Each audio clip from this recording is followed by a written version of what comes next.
بسم اللہ الرحمن الرحیم۔ السلام علیکم۔ میں آج آپ کے لیے انتہائی خوفناک اور سنسنی خیز کہانی لے کر حاضر ہوں۔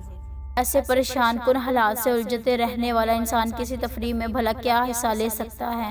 جمال بینکاک کے لیے سیٹ بک کرا چکا تھا۔ اس کے پروگرام کے مطابق ہمارے اس سفر پر روانہ ہونے میں صرف 2 دن رہ گئے تھے۔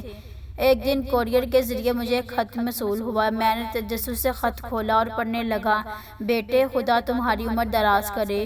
میرا یہ خط جب تم کو موصول ہوگا تو تم اس خط کو پڑھ کر حیران ضرور ہوگے، مگر نہیں، شاید تمہیں اس بات کا بھی احساس نہیں ہوگا کہ میں تم سے سینکڑوں میل دور بیٹھا ہوں، ہمیشہ روحانی طور پر تمہارے قریب رہا ہوں، اور میں یہ بھی جانتا ہوں کہ ان دنوں تم پریشان اور اداس ہو۔ خدا گواہ ہے، اگر میرے بس میں ہوتا تو میں تمہیں پریشانیوں سے بچا لیتا، مگر بیٹے، تمہارے دشمن کے ہاتھ بہت لمبے ہیں۔ اس وقت تم جس حال میں ہو اور جیسے بھی ہو، فوراً چلے آؤ تاکہ میں تمہیں اس عظیم خطرے سے آگاہ کر سکوں جو کہ ان دنوں تمہاری زندگی پر اپنا منحوس سایہ ڈال رہا ہے۔ فقط تمہارا ہمدرد۔ خط ختم ہو گیا تھا۔ خط کے حصے میں اپنا نام نہیں لکھا تھا، مگر جس انداز سے اس نے میرے ماضی کے چھپے ہوئے گوشے کی نقاب کشی کی تھی، اس نے مجھے آگاہ کر دیا تھا کہ اس کا خط سلیم بابا کے علاوہ اور کوئی نہیں۔ اس دوران جمال بھی آ گیا۔ میں نے اس سے کہا، تم بینکاک کا ٹور کینسل کر کے میرے ساتھ رانی پور چلو۔ بڑی مشکلوں سے وہ رانی پور جانے پر راضی ہوا تھا۔ دوسرے دن ہم دونوں بینکاک جانے کے بجائے رانی پور گئے۔ ایک طویل مدت کے بعد جب میں نے جمال کے ساتھ رانی پور کی زمین پر اپنا قدم رکھا تو میرے دل کی عجیب حالت تھی۔ ہم نے ایک قریبی ہوٹل میں اپنا سامان رکھا اور سفر کی تھکان اتارنے کے لیے بستر پر لیٹ گئے۔ دوپہر کے 3 بج رہے تھے۔ اچانک دروازے پر کسی کی مسلسل 3 دستک سن کر میری آنکھ کھل گئی۔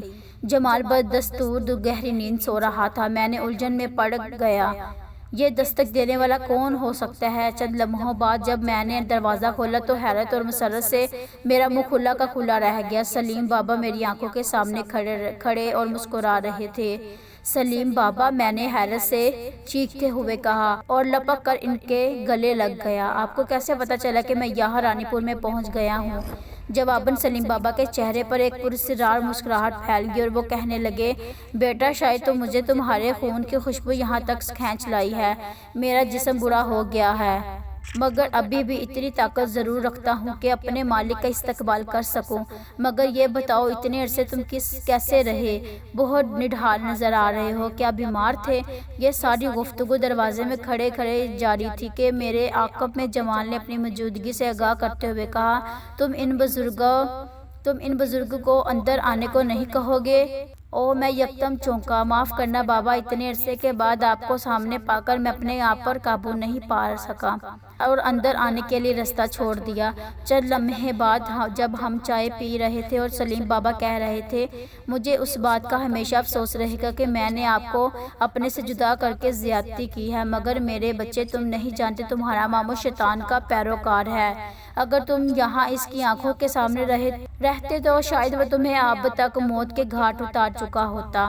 مگر بیٹے، مجھے یہ بتاؤ کہ وہ زیورات ابھی تک تمہارے پاس محفوظ ہیں؟ ہاں بابا، میں نے جواب دیا، مگر وہ میرے لیے ممنوع ثابت ہوئے۔ ان زیورات میں سے ایک نیکلس میری بیوی نے اپنے گلے میں ڈالا۔ میرے گھر میں آنا فانا 3 جانیں ضائع ہوں گی۔ میں نے صدمے سے کہا، ہاں میرے بچے؟ سلیم بابا نے سر ہلاتے ہوئے کہا، مجھے ان تمام باتوں کا علم ہے، ضرور ایسا ہی ہوا ہوگا۔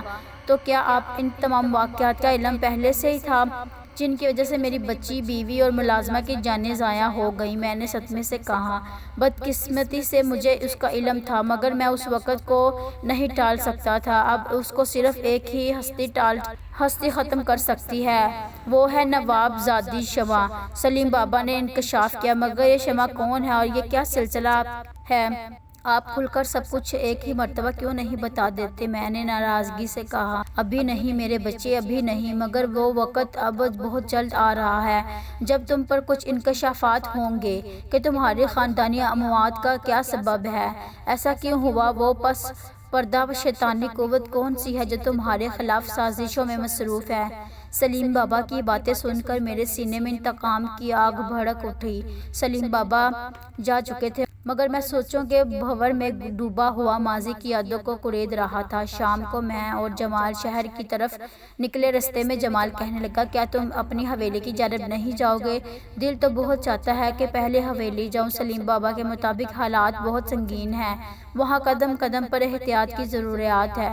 میں نے جواب دیا، خیر جیسے تمہاری مرضی۔ جمال نے کہا، مگر کیا یہ نہیں ہو سکتا کہ میں اکیلے جا کر صورتحال کا اندازہ لگانے کی کوشش کروں؟ ویسے بھی مجھے یہاں کوئی نہیں جانتا، میرا خیال ہے کہ ایک دو روز رک جاؤ، میں بابا سے بغیر مشورے کیے تمہیں وہاں جانے کی اجازت نہیں دے سکتا۔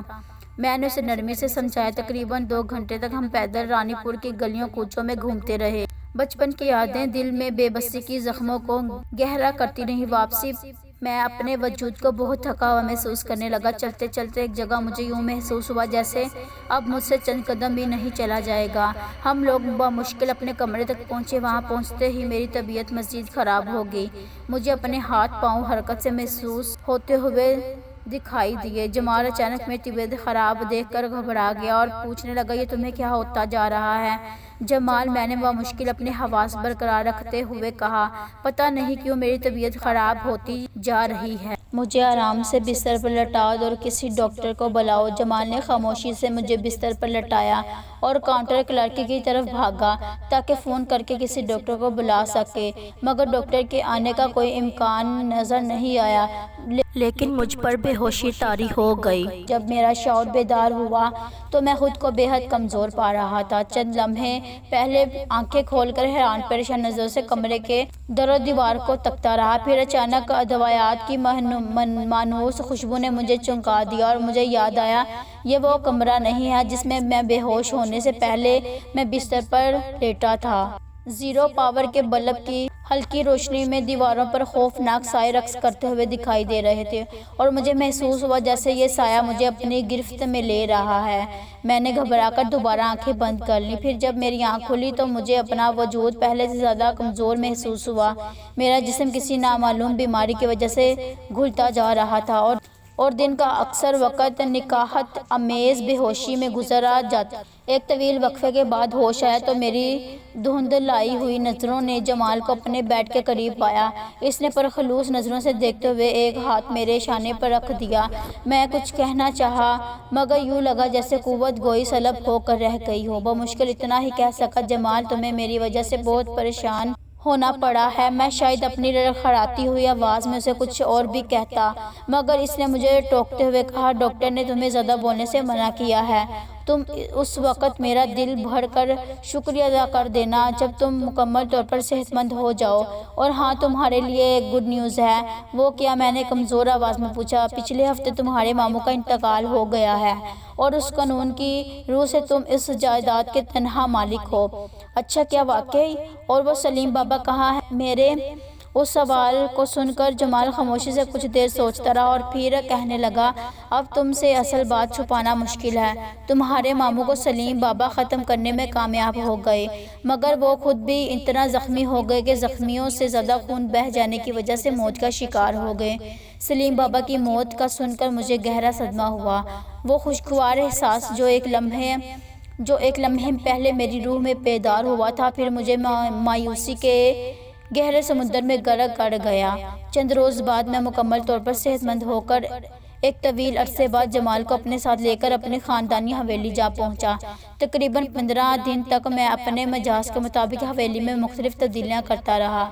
ایک دن جب میں نے لائبریری میں بیٹھا ہوا مطالعہ میں مصروف تھا کہ ملازمہ نے ایک ملاقاتی کے آنے کی اطلاع دی۔ میں سوچ میں پڑ گیا۔ ملازمہ سے پوچھا کہ وہ کون ہے اور کہاں سے آیا ہے۔ صاحب، اس نے کہا ہے کہ آپ مجھے نہیں جانتے مگر میرا ملنا آپ سے بہت ضروری ہے۔ ملازم بولا، اچھا تم اسے ڈرائنگ روم میں بٹھاؤ، میں آ رہا ہوں۔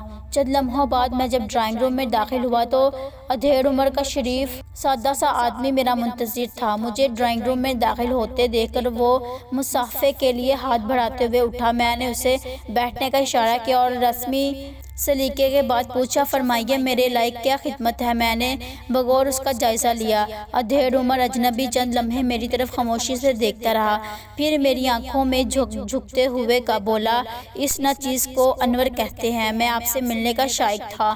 میں یہ دیکھنا چاہتا تھا کہ جب اچانک کسی نوجوان کو ایک بڑی جائیداد مل جاتی ہے تو اس میں کیا کیا تبدیلیاں رونما ہوتی ہیں۔ پھر میں آپ کا پڑوسی بھی ہوں، یہاں سے قریب ہی میری رہائش گاہ ہے، کسی دن وہاں تشریف لائیں اور غریب خانے کو عزت بخشیں۔ مگر میری سکس سینس چوکنا ہوگی، کیونکہ وہ بامعنی باتیں بنا رہا تھا۔ آیا تو وہ کسی اور مقصد کے لیے تھا، لیکن باطنی باتیں کرنے لگا۔ مجھے شک میں ڈال گیا وہ شخص۔ کیا میرے یہاں آنے سے پہلے بھی آپ کا آنا جانا تھا؟ میں نے اسے کہا، نہیں، میں بہت تنہائی پسند ہوں۔ آج خدا جانے یکایک کیوں میرا دل چاہا کہ میں آپ سے ملوں اور آپ کے پاس چلا آیا۔ اس نے مسکراتے ہوئے کہا، یہ آپ نے بہت اچھا کیا جو اس ناچیز سے ملنے کی زحمت اٹھائی۔ میرے گھر کے دروازے دوستوں کے لیے ہمیشہ کھلے رہتے ہیں۔ میں نے فرخ دلی کا اظہار کیا۔ شکریہ، اچھا، اب اجازت دیں۔ وہ جانے کے لیے کھڑا ہو گیا۔ اس کے جانے کے بعد میرا ذہن الجھ کر رہ گیا۔ انور خطرناک ہو یا نہ ہو مگر پراسرار ضرور تھا، وہ یوں ہی اپنا وقت برباد کرنے نہیں آیا ہوگا، میں نے سوچا۔ میں سوچتے سوچتے ایک بے چینی کیفیت میں اٹھا اور بائیں طرف اپنے باغ میں آ گیا۔ دیر تک ٹہلتا رہا، پھر آ کر بستر پر لیٹ گیا۔ میں گہری نیند میں تھا کہ اچانک میں نے اپنے سینے پر کسی نرم شے کا دباؤ محسوس کیا۔ میں نے گھبرا کر آنکھیں کھول دیں۔ وہ دباؤ ابھی تک میرے سینے پر موجود تھا، مگر یہ شے کا دباؤ ہے۔ میں نے گھبرا کر اٹھنا چاہا تو یوں لگا جیسے میرا جسم حرکت کرنے سے محروم ہو چکا ہے۔ میرا جسم فالج زدہ ہو گیا تھا مگر ذہن بیدار تھا۔ میں نے اپنی پوری قوت لگائی مگر حرکت نہ کر سکا، مگر ہر بار میری کوشش ناکام ہو گئی۔ سینے پر دباؤ گویا کہ اتنا نہ تھا کہ ایک دم ناقابل برداشت ہو جاتا، مگر یہ جسم کے تمام اعضاء کا حرکت سے محروم ہونا کیا معنی رکھتا ہے۔ تقریباً 10 منٹ اسی اذیت کی کیفیت میں گزرے گئے۔ ذہن میں ہزاروں خدشات جنم لے رہے تھے۔ پھر اچانک میں نے محسوس کیا کہ دباؤ جو 10 منٹ پہلے میرے سینے پر تھا اب ہٹ چکا ہے اور رفتہ رفتہ میرے اعضاء نارمل کیفیت میں آتے جا رہے ہیں۔ میں اٹھا۔ اس وقت مجھے پیاس لگ رہی تھی، حلق خشک تھا۔ میں نے جگ سے پانی انڈیل کر گلاس میں ڈالا اور ہونٹوں سے لگا لیا اور ایک ہی سانس میں پانی پی گیا۔ مگر ابھی میری پیاس بجھی نہیں تھی کہ ایسا لگ رہا تھا کہ جیسے جہنم کی آگ میرے سینے میں جل رہی ہو۔ I hope you like this video. Please like, share and subscribe to my channel and don't forget the press bell icon. And next video میں باقی حصہ ملاحظہ فرمائیں۔